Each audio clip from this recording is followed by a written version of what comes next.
Are you more of an entertainment addict than a workaholic? Both parties are sought after by the MatePad Pro 11. The newest Huawei smartphone offers a quality screen and speaker 6-pack for when it's time to play, as well as the multitasking skills and useful peripherals needed to do serious work. This 11-inch tablet is as attractive as any high-end model, yet it doesn't have to pay the Apple tax that is charged on every iPad. But things are not always easy. The US government continues to restrict Huawei's access to cutting-edge technology, and the Google Play Store is still inaccessible. However, the company has increased its own software efforts to make up for it. Furthermore, good hardware is quite important. Does the overall bundle offer comparable value to other premium Android tablets? The MatePad Pro 11 is one of the lightest tablets you'll find with a screen this size, weighing only 449 grams. Your wrist shouldn't have any trouble reading ebooks in portrait mode, but 16:10 content requires both hands due to the aspect ratio. The lightweight magnesium alloy frame has beautifully rounded edges that won't irritate your hands. Despite having a scarcely perceptible 5.9mm at its thinnest point, it is reassuringly strong. The only exception is the area surrounding the back camera bump, which takes cues from the Huawei P50 Pro smartphone's spherical appearance and only sticks out slightly further. It serves mainly as a surface for the magnetic keyboard cover, which is an optional accessory. The only color accents are a dab of red on the power button and some gold trim around the Huawei logo and back camera lens, while the frosted effect on the rear panel looks adequately upscale.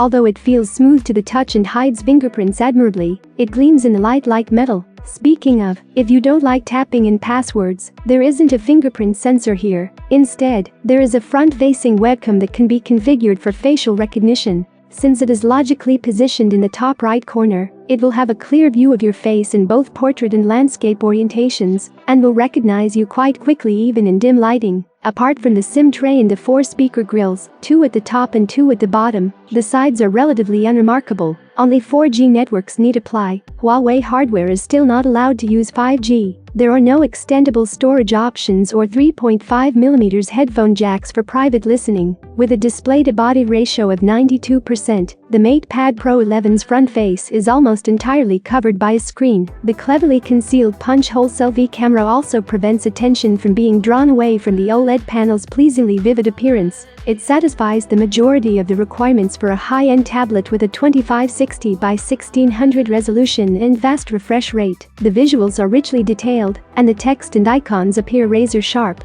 To save a little battery, dynamic refresh is an option, but we found that it didn't always work for all programs, so we stuck with forced 120Hz for consistently smooth action. Even though Huawei does not make any claims that HDR support is supported, the maximum 600 nits brightness helps give excellent visibility while you are in direct sunshine. Excellent viewing angles and precise color reproduction are both present. You can typically rely on a natural tone mode, which adjusts color temperature on the run based on ambient lighting, or there is a detailed color wheel for manual modification. The built-in speakers plus the fact that it has all the required software handshakes will be music to the ears of anyone eager to catch up on the most recent streaming services. There are 6, divided between 2 tweeters and 4 woofers, and they can all be heard well. HarmonyOS 3, Huawei's customized version of Android, has a strong emphasis on productivity, but it feels less polished than either iPadOS or Samsung's freshly upgraded One UI. Consider the app dock, which functions like an iPad and has room for both favorite apps and recently opened ones.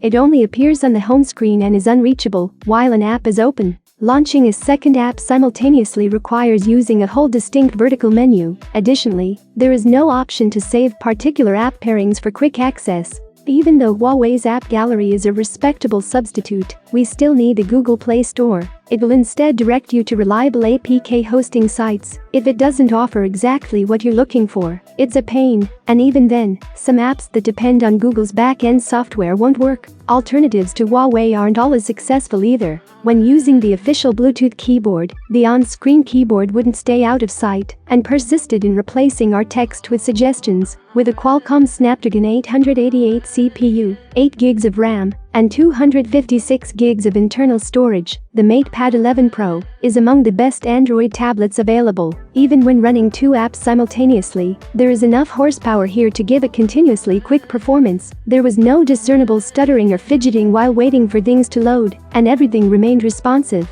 Additionally, it's not a slouch in terms of gaming. Although the QHD resolution places a significant demand on the hardware, most games still allow you to crank up the settings and attain workable frame rates. Particularly taxing games won't run at the maximum refresh rate, and when heat dries, the system is forced to throttle a little. The MatePad Pro 11's battery life is mostly determined by how much gaming it does while disconnected from the mains. If you play constantly, it might only last you around 8 hours before you need to recharge, but if you stick to simpler chores, it will last much longer. The 11 hours we observed with a combination of document processing, web surfing, and music streaming are nearly identical to the 11-inch iPad Pro's existing battery life and are more than sufficient for a full workday, followed by an hour or two of Netflix or Prime Video. It can take 66-watt fast charging, which is a significant improvement over Apple's best efforts. It takes less than 2 hours to refill fully. The MatePad Pro 11 won't make you appear cool for taking pictures on a tablet, but at least the hardware performs admirably. On the rear, you get a 13 megapixels main camera with phase detect autofocus, along with an 8 megapixels ultra-wide and a 16 megapixels front-facing camera for video calls.